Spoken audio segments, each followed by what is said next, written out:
There's a movie that changed how an entire generation thinks about marching bands, and most people still don't know half of what went into making. Drumline wasn't just a film, it was a cultural earthquake. Today we're breaking down 15 jaw-dropping facts that will change how you see this movie. From A-list rappers who almost played Devon Miles, to real rivalries that nearly derailed the whole production. Stick around for the bonus at the end, because one secret about this film is so wild, almost nobody ever talks about it. Speed up with me. The list starts now. Number 1. The real man behind Devon Miles. Devon Miles feels like a fictional character built for Hollywood. The cocky, untamed drummer with raw talent that can't be contained. But here's the thing, Devon is based on a real person, and that person is one of the most decorated music producers in the game. Drumline was directly inspired by the life of Dallas Austin, the Grammy-winning super producer behind massive hits for TLC, Boyz II Men, Madonna, and Michael Jackson. Before any of that stardom, Austin played snare drum in his high school marching band in Columbus, Georgia. His experience there, being hazed by a rival section leader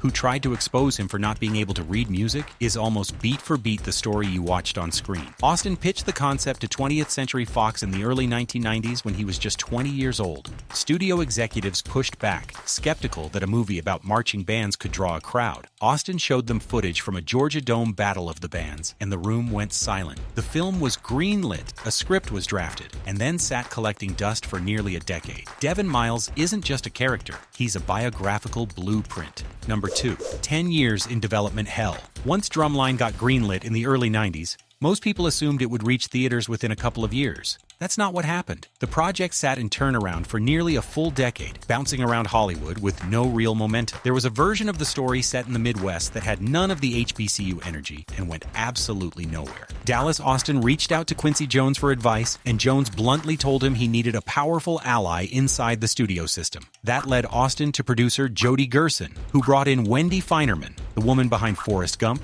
as a co-producer. Together they repitched the project to Elizabeth Gabler at Fox 2000. Austin described halftime culture at HBCUs in a way that made the room light up, and Gabler green-lit it on one condition: move the story from high school to college. That single decision sent the screenplay back to square one and completely transformed the film. The version of Drumline you love almost didn't exist, and the version that did exist nearly never made it out of a filing cabinet. If you are enjoying this, take 2 seconds and leave a like. Subscribe if you want more videos like this. That support really motivates my work and helps a lot with bringing more content. Number 3. The screenplay went through a radical transformation. When screenwriter Tina Gordon Chisholm first read the original Drumline script, she almost walked away. The draft featured a black kid who couldn't read, not music, just read in general, going to a white school and bringing funk to a stiff band program. Director Charles Stone III had already passed on that version. He wasn't comfortable with the racial dynamics. Chisholm threw out nearly everything and visited Dr. Julian E. White, the legendary band director at Florida A&M University, for research. What she found in Tallahassee shocked her. HBCU band culture was richer, more cinematic, and more physically demanding than she'd ever imagined.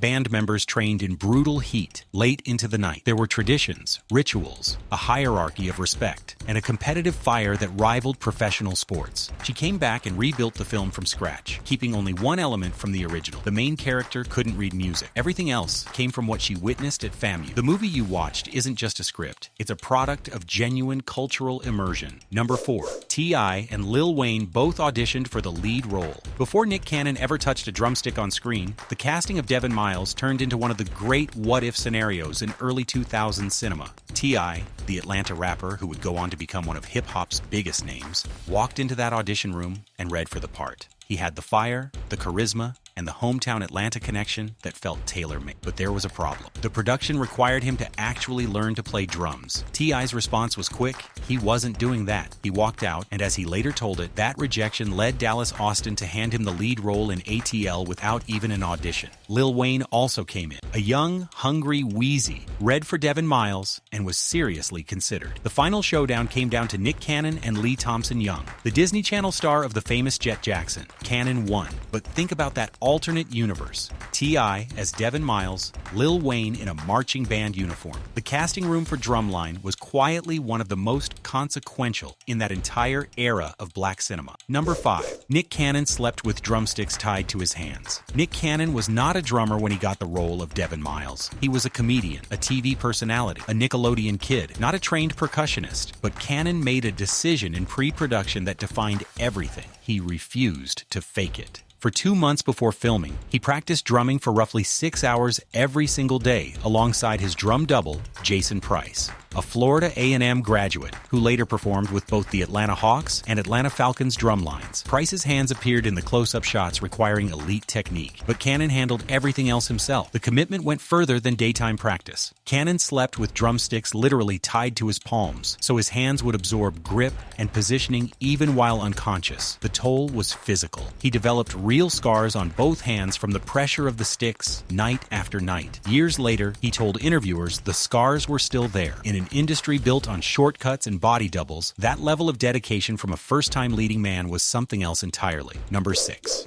Zoe Saldana was fighting against her own identity. By the time Zoe Saldana auditioned for Drumline, she had a very specific problem. She was a classically trained dancer, technically gifted and capable of pulling off routines most performers couldn't touch. But she was also desperately trying to escape that identity. When she transitioned to acting, her goal was to leave movement and dance-adjacent roles behind entirely. Then Drumline happened and put her right back into choreography and rhythm-driven performance. She took the role anyway and ran into a new challenge on set. The rhythms of Southern HBCU marching culture were completely foreign to her. As she put it, she was black, but not Southern black, and that distinction matters enormously in this world. She had to rewire her instincts from scratch. The role of Layla also came down to a 2-actress competition with someone who would go on to become a massive star. Kerry Washington nearly got the part. Saldana won it, built real chemistry with Cannon, and the rest of her career, Avatar, Guardians of the Galaxy, all of it, began here, in a marching band movie she almost didn't want to make. Number 7. The director was the Whassup guy. If you only know Charles Stone III as the director of Drumline, you're missing a fascinating piece of pop culture history. Stone is the creative mind who conceived and starred in the Budweiser Whassup ad campaign, the iconic commercial from the late 1990s that became a global phenomenon and earned a spot in the CLIO Hall of Fame. Before that, he was a music video director for groups like A Tribe Called Quest, The Roots, and Public Enemy. He understood visual rhythm and Black American music culture deeply. When Drumline was first presented to him, Stone actually passed. The script at that point had the Midwest setting and lacked cultural specificity. He came back 6 months later when the project had been relocated to an HBCU in the South and immediately saw the cinematic potential. His genius on this film was treating the marching band sequences the way a great sports director treats a championship game, with urgency and respect for the athletes. His music video background let him capture rhythm visually in a way most directors couldn't. This was only his second feature film ever. You'd never know it from watching. Number 8.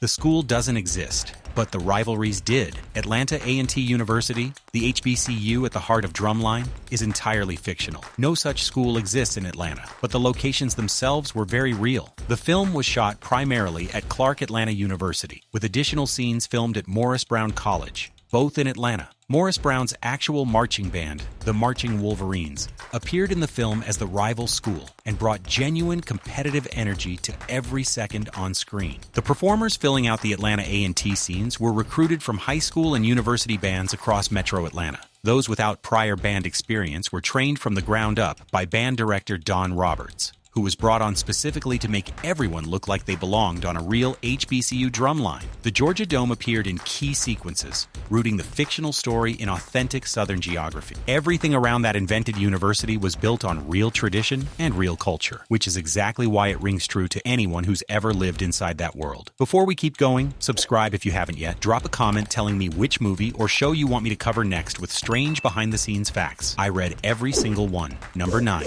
The fraternity in the film is 100% real. One detail most casual viewers gloss over. The fraternity featured throughout Drumline is not a Hollywood invention. The brotherhood shown on screen is Kappa Kappa Psi, a real, active national honorary band fraternity founded in 1919. And the production didn't just name-drop the organization. They went all in on accuracy. The actual Kappa Kappa Psi flag appears in the film. The real colors are displayed. Genuine symbols, letters, shouts, and chants used by real members were incorporated into the script and performed correctly. Look even closer, and you can spot symbols from Tau Beta Sigma, the sister organization, the National Honorary Band sorority, scattered through certain scenes. This wasn't accidental. The filmmakers knew the HBCU band community is deeply knowledgeable and fiercely protective of its traditions. Getting those details wrong would have alienated the exact audience they were trying to celebrate. Getting them right earned the film a level of credibility that no marketing budget could have bought. For real members of Kappa Kappa Psi, seeing themselves honestly represented on a major movie screen for the first time meant everything. Number 10. Fox didn't believe in it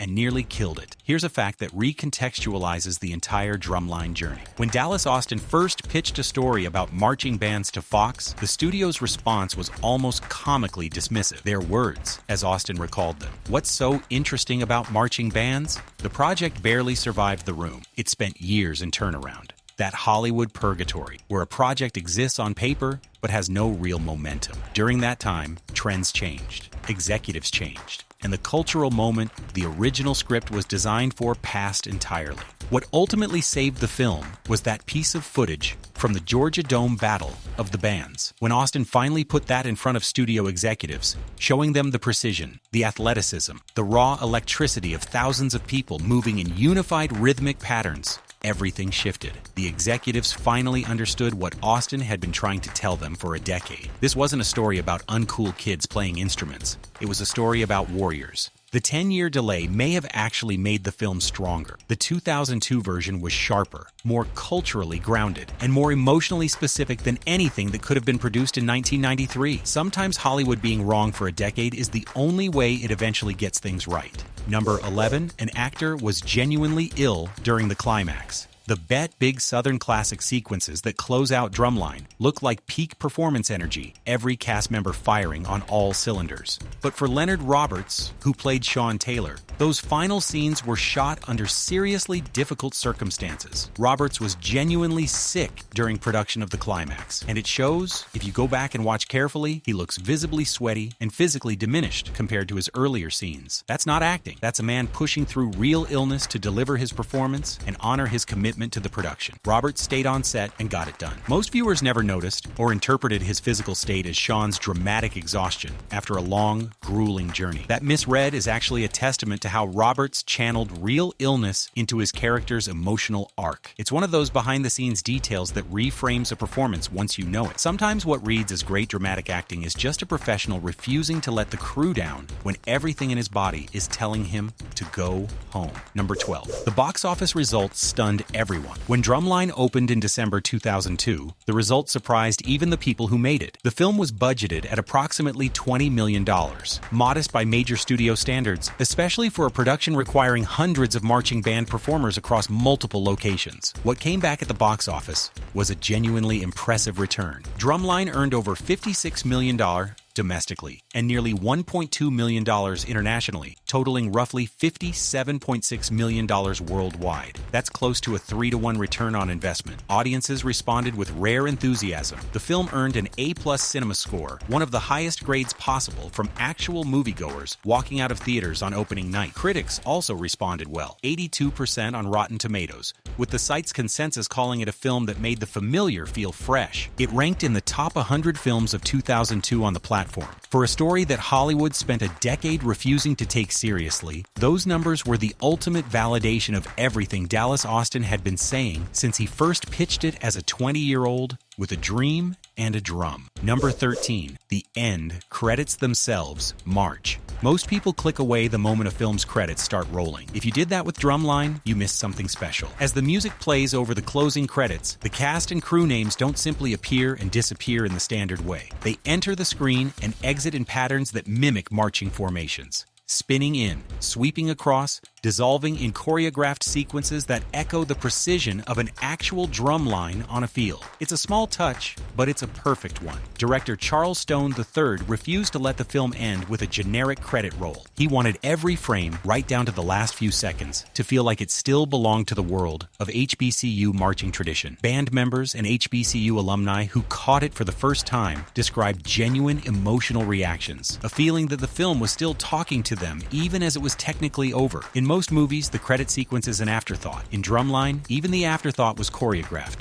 Quick reminder to subscribe if you are enjoying these revelations. And tell me in the comments, do you know any strange fact about this movie that I didn't mention? Let's build the list together. Number 14. The Jason Weaver connection nobody mentions. Jason Weaver played Ernest, Devon's loyal, warm-hearted friend, and the emotional anchor of the Drumline crew. Most casual viewers knew him as a reliable TV presence, but his deeper history is remarkable and almost never comes up when people talk about this film. Weaver was the singing voice of young Simba in the 1994 Disney classic The Lion King. He also starred as a young Michael Jackson in the 1992 television miniseries The Jacksons, An American Dream. By the time Drumline arrived, he was already a decade into a career defined by two of the biggest entertainment events of the early 90s. His role here was quieter and more ensemble-driven, but it grounded the film with an authenticity the story needed. Weaver understood rhythm, discipline, and what it means to be part of something larger than yourself, all themes at the core of Drumline. He later appeared in ATL and went on to a recurring role in Showtime's acclaimed drama The Chai. But the Drumline connection carries a very specific kind of weight. Young Simba and young Michael Jackson both ended up inside an HBCU marching band, and somehow that sentence makes perfect sense.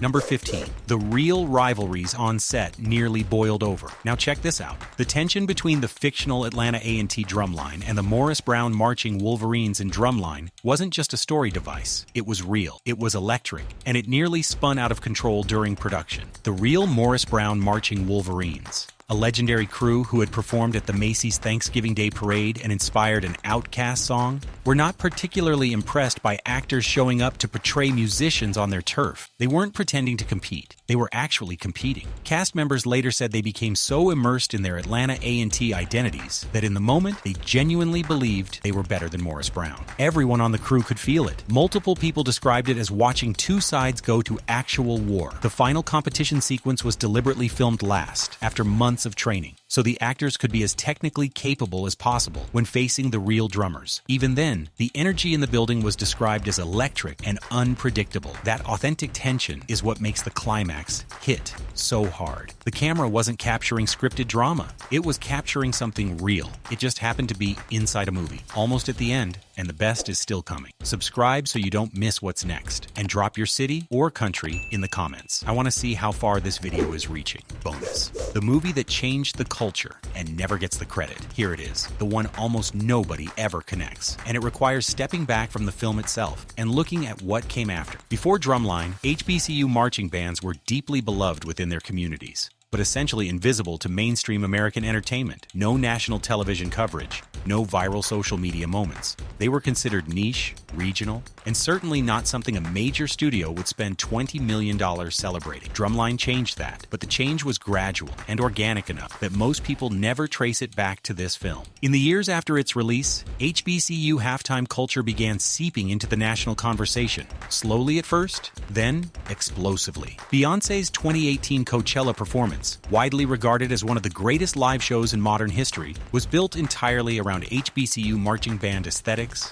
energy, and tradition. She explicitly said that World inspired her. The HBO documentary capturing that performance, Homecoming, spent significant time explaining HBCU band culture to a global audience that may have been encountering it for the very first time. But many of those viewers had actually encountered it before, in 2002, in a movie theater, watching Nick Cannon beat a drum for a fictional school called Atlanta A&T. Drumline planted the seed. It took nearly 2 decades to fully bloom. And the film that started it all still doesn't get anywhere near the credit it deserves. And those were 15 strange and fascinating facts about Drumline. This film is so much more than a feel-good story about a kid with a chip on his shoulder. It's a love letter to a culture that Hollywood spent over a decade refusing to take seriously. And when it finally came out, it earned an A+ from audiences and nearly tripled its budget at the box office. If you made it this far, leave a like, subscribe, and comment which fact surprised you the most. Was it the decade in development hell, the A-list rappers who almost got the role, or that bonus connection to Beyoncé's Coachella moment that nobody ever ties back to this movie? And don't forget to suggest another film that deserves a list of strange facts. See you in the next video.